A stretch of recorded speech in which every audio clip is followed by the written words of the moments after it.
أعوذ بالله من الشيطان الرجيم. بسم الله الرحمن الرحيم.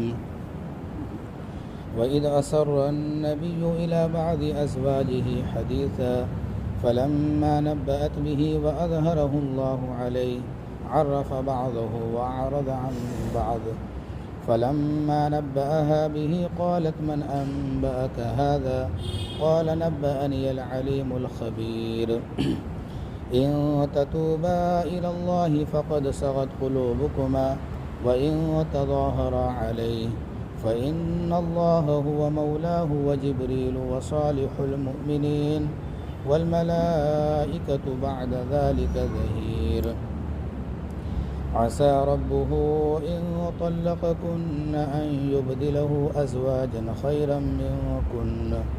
خيرا منكن مسلمات مؤمنات قانتات تائبات عابدات سائحات ثيبات وأبكارا صدق اللہ العظیم.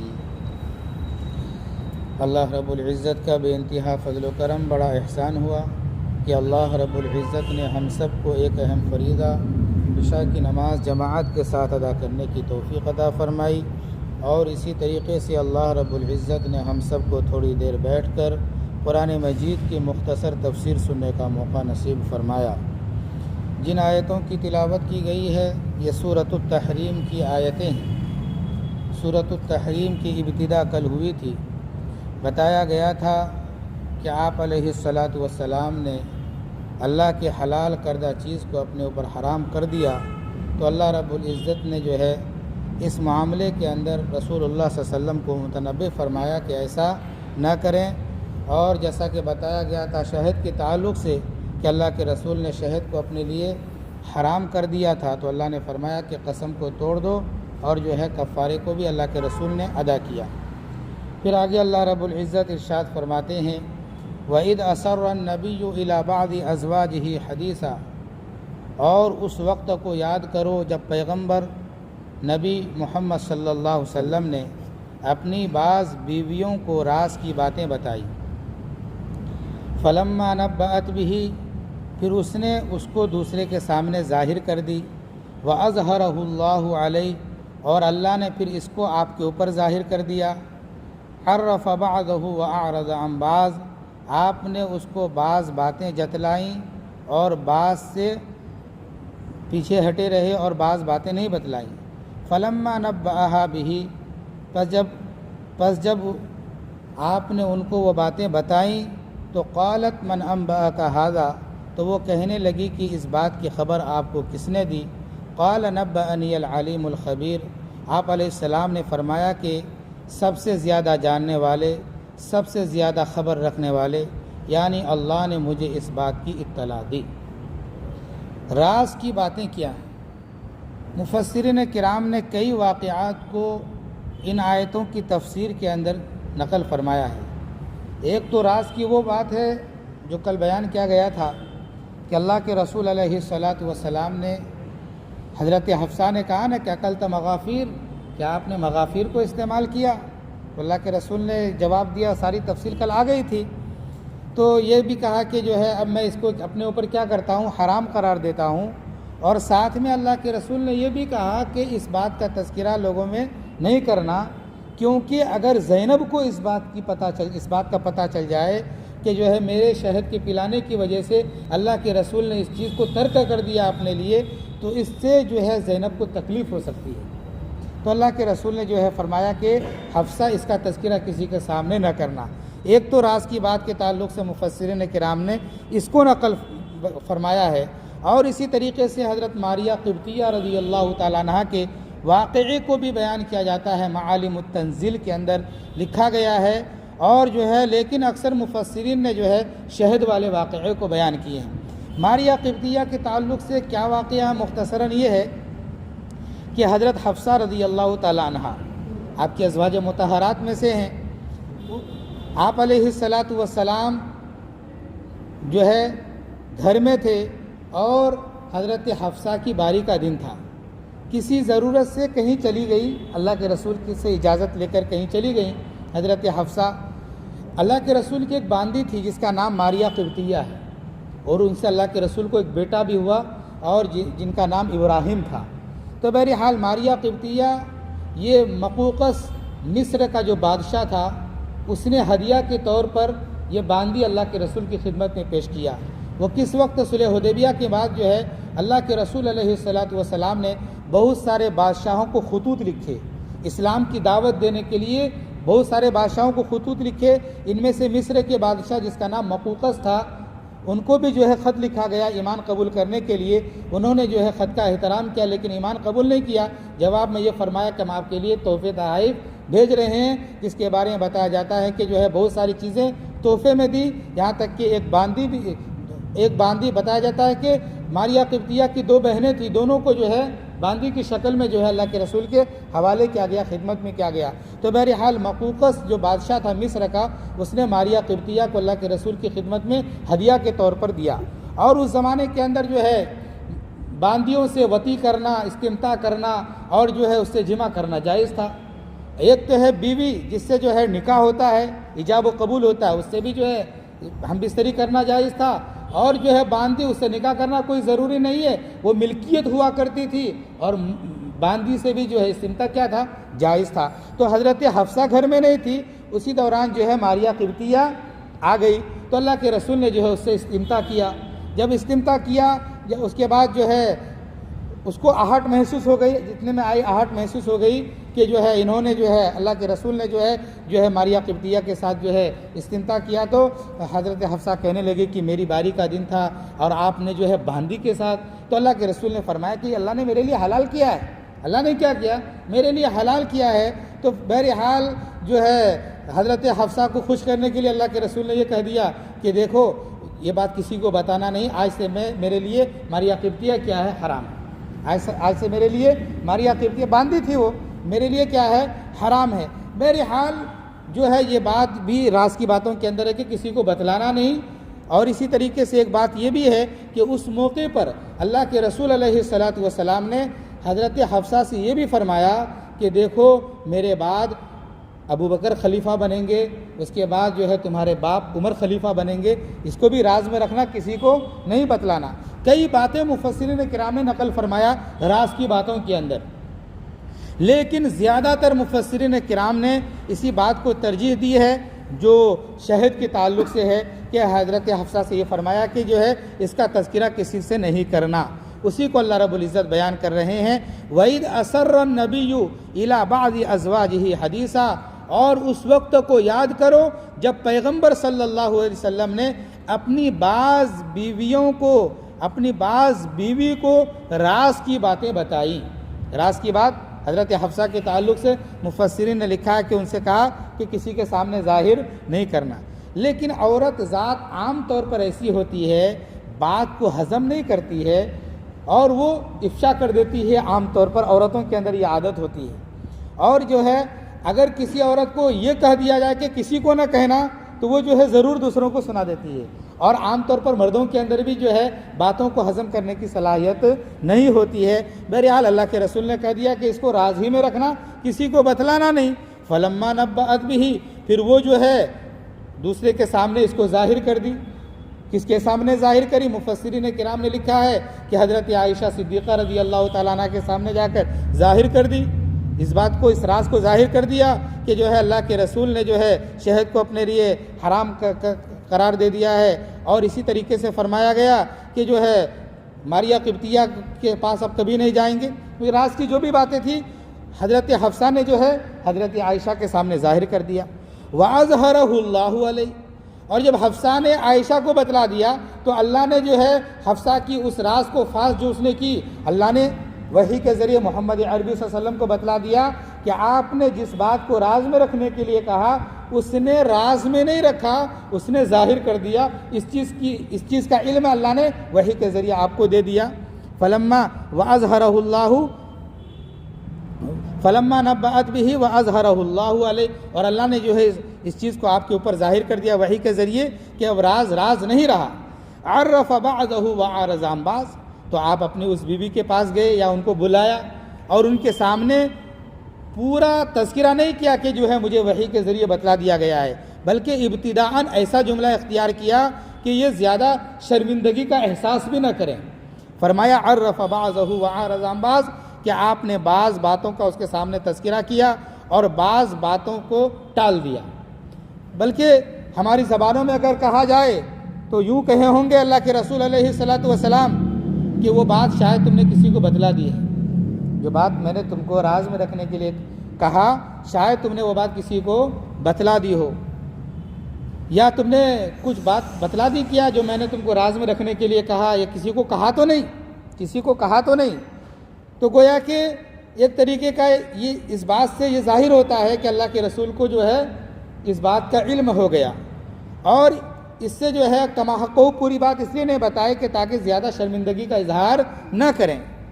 فلما نبأہ بہ، پر جب آپ علیہ الصلاۃ والسلام نے اس بات کے تعلق سے اس کے سامنے بیان کر دیا کہ کیا تم نے اس بات کو کسی کے سامنے بیان تو نہیں کر دیا اس راز کو، تو وہ سمجھنے لگی کہ شاید کسی نے ان کو بتلا دیا۔ قالت من انبأک ھذا، تو وہ کہنے لگی کہ اس کی خبر آپ کو کس نے دے دی؟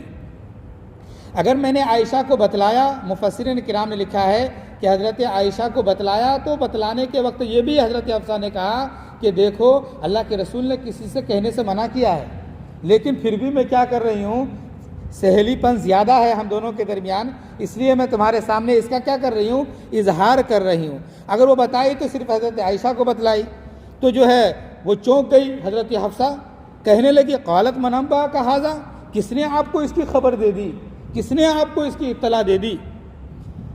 تو فرمایا قال نبأنی العلیم الخبیر، اللہ کے رسول نے فرمایا کہ سب سے زیادہ جاننے والے، سب سے زیادہ خبر رکھنے والے رب نے، اللہ نے مجھے اس بات کی اطلاع دے دی کہ تم نے راز کو کیا کر دیا، فاش کر دیا۔ پھر آگے اللہ رب العزت ارشاد فرماتے ہیں ان تتوبا الی اللہ فقد صغت قلوبکما، تم دونوں اگر توبہ کر لو اللہ کے سامنے تو یہ تمہارے لیے بہت بہتر ہے۔ فقد صغت قلوبکما، کیونکہ تمہارے دل کج ہو گئے ہیں، تمہارے دل ٹیڑھے ہو گئے ہیں، ہلکا سا کیا ہو گئے، تمہارے دل حق سے کچھ ٹیڑھے ہو گئے ہیں۔ ان تتوبا، تم دونوں اگر توبہ کر لو اللہ سے تو یہ تمہارے لیے بہتر ہے۔ تو تم دونوں سے مراد یہاں پر کیا ہے؟ مفسرین کرام نے لکھا ہے کہ جو دو عورتوں کا تذکرہ یہاں پر آیا اس سے حضرت حفصہ اور حضرت عائشہ مراد ہیں۔ کیا مراد ہیں؟ حضرت حفصہ اور حضرت عائشہ مراد ہیں، کیونکہ ان دونوں نے جو ہے آپس میں پلاننگ کی تھی نا کہ اللہ کے رسول اگر تمہارے پاس آئے تو کہنا اکلت مغافیر، کیا آپ نے مغافیر استعمال کیا ہے، کیا آپ نے جو ہے ایسی چیز کھائی ہے جس سے منہ سے بدبو آ رہی ہے؟ یہ پلاننگ انہوں نے کی ہے، گویا کہ اس پلاننگ کے ذریعے اللہ کے رسول کو ہلکی سی تکلیف بھی پہنچنے کا ایک راستہ ہے کہ جو ہے انہوں نے تو محبت میں کیا کہ زیادہ وقت ہے اس کے پاس نہ گزارے، ہمارے پاس گزارے، لیکن اللہ نے اس پر متنبع فرمایا، ازواج مطہرات کو کیا کیا، متنبع فرمایا اور کہا کہ اگر تم دونوں توبہ کر لو، تمہارے دل کج ہو گئے ہیں، اگر تم دونوں توبہ کر لو تو یہ تمہارے لیے کیا ہے، بہت ہی زیادہ بہتر ہیں۔ پھر آگے اللہ نے بیان فرمایا وَإِن تَظَاهَرَا عَلَيْهِ، اور اگر تم جو ہے آپس میں ایک دوسرے کے معاون ہو جاؤ رسول کے مقابلے میں، رسول کو تکلیف پہنچانے کے مقابلے میں تم جو ہے ایک دوسرے کے معاون ہو جاؤ، تم سارے سہیلیاں ایک ہو جاؤ، راز کی باتیں آپس میں کرنے لگو، بتانے لگو آپس میں ایک دوسرے کو رسول کے مقابلے میں، تو سن لو، اگر تم ایک دوسرے کے معاون ہو جاؤ تو سن لو فَإِنَّ اللَّهَ هُوَ مَوْلَاهُ، تو اللہ معاون ہے ان کا۔ محمد عربی صلی اللہ علیہ وسلم کا کون معاون ہے؟ اللہ معاون ہے، اللہ مددگار ہے، اللہ ان کا جو ہے کارساز ہے، اور صرف اللہ ہی نہیں، وہ جبریل اور جبرائیل بھی ان کے جو ہیں کارساز ہیں، اور جبرائیل بھی جو ہے ان کے معاون ہیں، وصالح المؤمنین، اور نیکوکار مومن بھی کیا ہیں، ان کے معاون ہیں، والملائکۃ بعد ذلک ظہیر، اور اس کے بعد جو ہے فرشتے بھی جو ہیں ان کے کیا ہیں، معاون ہیں۔ اگر تم آپس میں معاونت کو اختیار کر لو آپس میں سہیلیاں، لیکن اللہ جو ہے ان کا معاون ہے، جبریل بھی معاون ہے، نیک لوگ بھی معاون ہیں، اور اس کے علاوہ فرشتے بھی کیا ہیں، ان کے معاون ہیں۔ اگر تم آپس میں ایک ہو کر جو ہے کچھ بھی کرو گے تو اللہ کے رسول کا کوئی نقصان نہیں ہو سکتا، اللہ کے رسول کا کوئی نقصان نہیں ہو سکتا۔ اگر تم ایسا کرو گے تو اس کے اندر نقصان کس کا ہوگا؟ تمہارا ہی ہوگا۔ تو فرمایا گیا کہ یہاں پر جو ہے مولا کا ذکر آیا، مولا کے معنی آتے ہیں کام بنانے والے، کارساز، تو فرمایا گیا کہ اللہ نے جو ہے اللہ کے رسول کے تعلق سے فرمایا کہ جو ہے میں ان کا کارساز ہوں، میں ان کا مولا ہوں، معاون ہوں، اور فرمایا گیا کہ جبرائیل بھی ان کے دوست دار ہیں، نیک مومن سچے مومن بھی جو ہے اللہ کے رسول کے دوست دار ہیں، اللہ کے رسول کو چھوڑنے والے نہیں ہیں، اور اس کے علاوہ فرشتے بھی کیا ہیں؟ معاون ہیں۔ پھر آگے بیان فرمایا گیا عسیٰ ربہ، توبہ کر لو یہ تمہارے لیے بہتر ہے، توبہ کر لو یہ تمہارے لیے بہتر ہے۔ پھر فرمایا گیا عسیٰ ربہ ان طلقکن ان یبدلہ ازواجا خیرا منکن، اگر پیغمبر محمد صلی اللہ علیہ وسلم ان کو طلاق دے دیں، ان عورتوں کو کیا کریں؟ طلاق دے دیں، تو اللہ تعالیٰ اس سے بہتر بیویاں ان کو عطا فرمائیں گے۔ امید ہے، قریب ہے، عجب ہے کہ امید ہے کہ اللہ تبارک و تعالیٰ اگر یہ پیغمبر ان بیویوں کو طلاق دے دیں تو اس سے بہتر بیویاں اللہ کے رسول کو اللہ کیا کریں؟ عطا فرمائیں۔ فرمایا گیا کہ اس آیت کے تعلق سے بعض مفسرین کرام نے لکھا ہے، روایتیں آتی ہیں کہ اللہ کے رسول علیہ الصلاۃ والسلام حضرت حفصہ کے اوپر غضبناک ہو گئے۔ حضرت حفصہ کے اوپر کیا ہو گئے؟ راز کو فاش کر دینے کی بنا پر غضبناک ہو گئے، یہاں تک کہ اللہ کے رسول نے ایک طلاق بھی دے دی۔ روایتوں کے اندر ہے ایک طلاق بھی دے دی۔ اس کے بعد جو ہے جبریل امین نے پیغام دیا کہ حضرت حفصہ بہت زیادہ عبادت کرنے والی ہیں اور اللہ کی اطاعت کرنے والی ہیں، اور جو ہے آسمان پر جو ہے بیویوں کی فہرست میں ان کا نام لکھا جا چکا ہے، اس لیے جو ہے ان سے رجعت کر لیا جائے۔ میرے حال ان سے رجعت کر لی۔ اور اسی طریقے سے بعض روایتوں کے اندر بعض روایتوں کے مطابق مفسرین نے یہ بھی لکھا ہے کہ اللہ کے رسول نے 1 مہینہ تک اپنی بیوی کے پاس جانے سے قسم بھی کھا لی کہ 1 مہینہ تک نہیں جائیں گے۔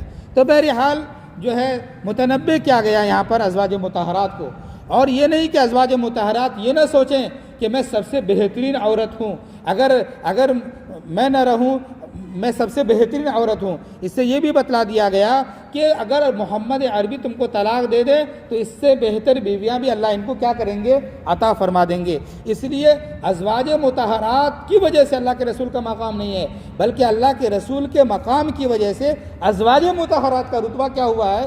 بلند ہوا ہے۔ تو اسی کو بیان فرمایا گیا کہ اگر پیغمبر جو ہے ان عورتوں کو، ان بیویوں کو طلاق دے دیں تو اللہ تعالیٰ اس سے بہتر بیویاں ان کو کیا کریں گے؟ عطا فرمائیں گے۔ اس وقت اس سے بہتر بیویاں نہ بھی ہوں گی تو اللہ تعالیٰ جو ہے اگر یہ زندگی سے نکل جاتی تو اللہ تعالیٰ بہتر بیویاں بنا کر اللہ کے رسول کے پاس ان کو بھیجتے، ان بیویوں کو کیا کرتے؟ نکاح میں اللہ کے رسول کے اللہ تعالیٰ فیصلہ کرتے۔ تو بہرحال بہترین بیویاں، اس سے بہتر بھی بیویاں اللہ تعالیٰ کیا کرتے؟ اللہ کے رسول کو عطا کر دیتے۔ لیکن اللہ کے رسول نے طلاق نہیں دی اور بیویوں کو چھوڑا نہیں۔ بعض روایتیں جو ملتی ہے کہ حضرت حفصہ کو ایک طلاق دی، اس سے رجعت ہو گیا، ان سے پھر ان کو بیوی بنا لیا۔ کسی عورت کو اللہ کے رسول نے جو ہے طلاق دے کر جو ہے اللہ کے رسول نے جو ہے طلاق نہیں دی، اور جو ہے ازواج مطہرات کے ساتھ جو ہے اللہ کے رسول کا حسن سلوک رہا۔ فرمایا گیا کہ اس سے بہتر بیویاں جو اللہ تعالیٰ اگر عطا کریں گے، اگر طلاق دے دے محمد تو کیسی بیویاں ہوں گی؟ فرمایا گیا مسلمات مومنات، مسلمان ہوں گی، ایمان والی ہوں گی، قانتات، فرما برداری کرنے والیاں ہوں گی، تائبات، توبہ کرنے والیاں ہوں گی، عابدات، عبادت کرنے والیاں ہوں گی، سائحات، روزہ رکھنے والیاں ہوں گی، سیباتیوں و ابکارا، سیبہ بھی ہوں گی، باکرہ بھی ہوں گی، یعنی بیوہ عورتیں بھی ہوں گی یا وہ عورت ہوگی جس کا اب تک شادی نہیں ہوا۔ تو فرمایا گیا کہ ایسی صفات کی وہ حامل ہوں گی کہ بہترین بیویاں اگر اللہ کے رسول ان کو طلاق دے دیں تو ایسی بیویاں اللہ ان کو عطا فرمائیں گے جو مسلمان ہوں گی، مومنہ ہوں گی، اور جو ہے فرما بردار ہوں گی، توبہ کرنے والی ہوں گی، عبادت کرنے والی ہوں گی، روزہ رکھنے والی ہوں گی، اور سیبہ بھی ہوں گی، باکرہ بھی ہوں گی۔ یعنی سیبہ ان عورتوں کو کہا جاتا ہے جن کے شوہر کا انتقال ہو جائے یا کسی کے شوہر نے جو ہے ان کو شادی شدہ عورت جس کو بیوہ بھی کہا جاتا ہے، عام طور پر شوہر کا انتقال ہو جائے یا شوہر نے طلاق دے دی، اور باکرہ جس کو پہلی بار شادی ہوا ہو، ایسی بیویاں بھی جو ہے اللہ کے رسول کو کیا کی جائیں گی؟ عطا کی جائیں گی۔ اللہ کے رسول نے جو ہے عام طور پر سیبہ سے ہی نکاح فرمایا۔ صرف ایک کنواری لڑکی حضرت عائشہ رضی اللہ تعالیٰ عنہ کے بارے میں آتا ہے کہ ان سے نکاح فرمایا، تو اللہ کے رسول کو سیبہ بھی پسند تھا اور باکرہ بھی پسند ہے، تو اللہ کے رسول کے پسند کے مطابق جو ہے اچھی اچھی بیویاں ان کو کیا کریں گے؟ عطا فرمائیں گے اگر ان بیویوں کو اللہ کے رسول طلاق دے دیں۔ تو اس سے جو ہے ازواج مطہرات کو متنبع کیا گیا ہے کہ جو ہے زیادہ ادھر ادھر آپس میں نہ باتوں کا اظہار نہ کریں کہ اس سے اللہ کے رسول کو کیا ہو جائے؟ تکلیف پہنچ جائے۔ بہرحال یہیں تک آگے کی بات انشاءاللہ آئندہ بیان کیا جائے گا۔ اللہ رب العزت سے دعا فرمائیں کہ اللہ تعالی ہم تمام لوگوں کو قرآن مجید سیکھنے سکھانے سمجھنے سمجھانے اور قرآن کے طرز کے مطابق اللہ ہم سب کو اپنی زندگی گزارنے کی توفیق عطا فرمائے اور ان واقعات سے عبرت موعظت نصیحت حاصل کرنے کی توفیق عطا فرمائے۔ آمین وآخر دعوانا ان الحمد للہ رب العالمین۔ سبحان اللہ وبحمدہ، سبحانک اللہم وبحمدک، ونشہد ان لا الہ الا انت ونستغفرک ونتوب الیک۔ سبحان ربک رب العزت عما یصفون وسلام علی المرسلین والحمد للہ۔ استغفر اللہ۔